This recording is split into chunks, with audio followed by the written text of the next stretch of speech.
লকটা এখানে লেগে থাকে, এই লেগে থাকলে এরা ভিডিও করে না।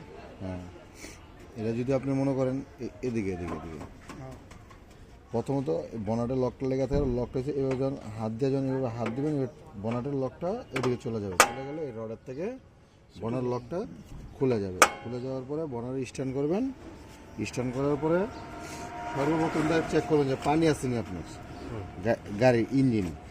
মানুষের যদি পানি না থাকে শরীরের ভিতরে তখন তো একটা হিট হয়ে যায় না, এরকম ইঞ্জিন হচ্ছে পানি, এই পানিটার কাজটা কি এদিক দিয়ে আপনার ইঞ্জিনে ঢুকে, এদিকটা হচ্ছে জাস্ট আপনার এই রেড ওয়াটার আছে, রেড ওয়াটারে এদিকে ঢুকে ইঞ্জিন ভিতর দিয়ে যাইয়া এদিক দিয়ে আবার আসে, মানে পুরো পানিটা সার্কুলার করে, সার্কুলার ওয়াটার পাম্পের মাধ্যমে। ওয়াটার পাম্প একটা আছে এখানে। হ্যাঁ, তো সর্বত নর্মালি চেক করবেন যে পানি আছে কিনা। পানি থাকার পরে যদি পানি থাকে তারপরে আপনি দেখবেন যে রিজার্ভ ট্যাঙ্কি, এই যে রিজার্ভ ট্যাঙ্কি আছে এখানে, রিজার্ভ ট্যাঙ্কি সবসময় হাফ ট্যাঙ্কি পানি দেবেন, যে পানিটা টাইনানোর জন্য যখন দরকার তখন টাইনা নেবে পানিটা, বুঝছেন। তারপর দ্বিতীয়ত ইঞ্জিনের মোবিলটা চেক করবেন, ইঞ্জিন অয়েল যেটা বলে আর কি, এই যে এখানে এফ লেখা আছে, এফ পর্যন্ত, এই যে এফ, এই যে এফ, এই এফ পর্যন্ত থাকবে। হ্যাঁ, এর কম থাকলে যেটুকু কম থাকে ডালতে হবে, যদি মোবিল খারাপ থাকে পুরো চেঞ্জ করতে হবে। হ্যাঁ,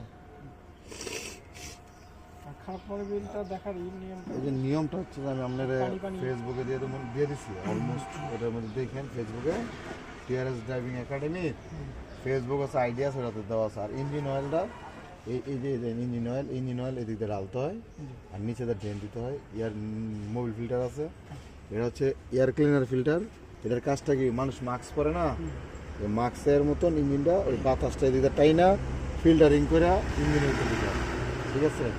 আর এই চারটা যে ইমিশন কয়েল, এই কয়েলগুলো স্পার্ক প্লাগ আছে এর ভিতরে, তারপরে যে পিস্টন।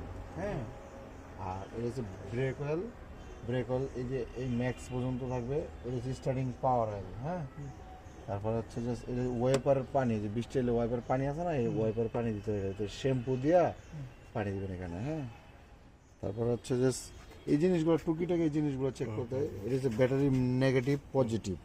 আর এখানে হচ্ছে যে আমি ফিউজ বোর্ড, এই ফিউজ বোর্ড হচ্ছে এই দেখেন এখানে ফিউজ বোর্ড, এটা হ্যাঁ কাট আউট আছে না ঘরের, যেমন কাট আউট, এই যে দেখেন এখানের মধ্যে লেখা আছে যে কাট আউট কোনটা, এইখানের মধ্যে যেমন দেন এই যে লেখা আছে এই যে এসি, হ্যাঁ এসি আছে, ফ্যান আছে, হরেন্ট আছে, ইএফআই ইঞ্জিন, ডোর রুম আছে, হ্যাঁ এসিএমজি, এই যে রিলিগুলো আছে, এই যে রিলি একটা এক কাজ, বড়গুলোর নাম হচ্ছে রিলি, ছোট ফিউজ, এটা মেন ফিউজ, ঠিক আছে।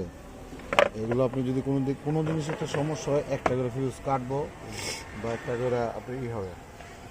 আর আপনার ব্রেকের নিয়ম হচ্ছে যে ব্রেক অয়েল, আপনি ব্রেকটা করলে এই যে ব্রেক এবিএস ব্রেক, এই দুইটা পাইপ দেখা যাচ্ছে, এই পাইপটাতে আসবে, এটা হচ্ছে এবিএস মোটরে, এই যে এবিএস মোটর, এটা এই যে চারটা দুইটা পাইপ আসবো ব্রেক হয় এই মোটরে, আর এরা চারটা পাইপ যাবো চার চাক্কায়। যখন আপনি ব্রেক করবেন দুইটা পাইপ দিয়ে হাওয়া জমায়া, আর এখান থেকে মোটরের সাহায্যে চার চাক্কায় চারটা ফুয়েল দেওয়া ব্রেক মোটর বাতাস জমাবে, ঠিক আছে। তারপরে এই যে আপনি এখানে আছে এই যে ব্যাটারিটা চার্জ হয় কোথার থেকে, এই যে ডায়নামো মানে অল্টারনেটর, এই যে অল্টারনেটর, এই অল্টারনেটর এই যে মেইন তারটা দিয়ে আপনার ওই ব্যাটারি পজিটিভে যায়, ঠিক আছে। এটা হচ্ছে ডায়নামো চার্জ দেয়, বুঝতে পারছেন।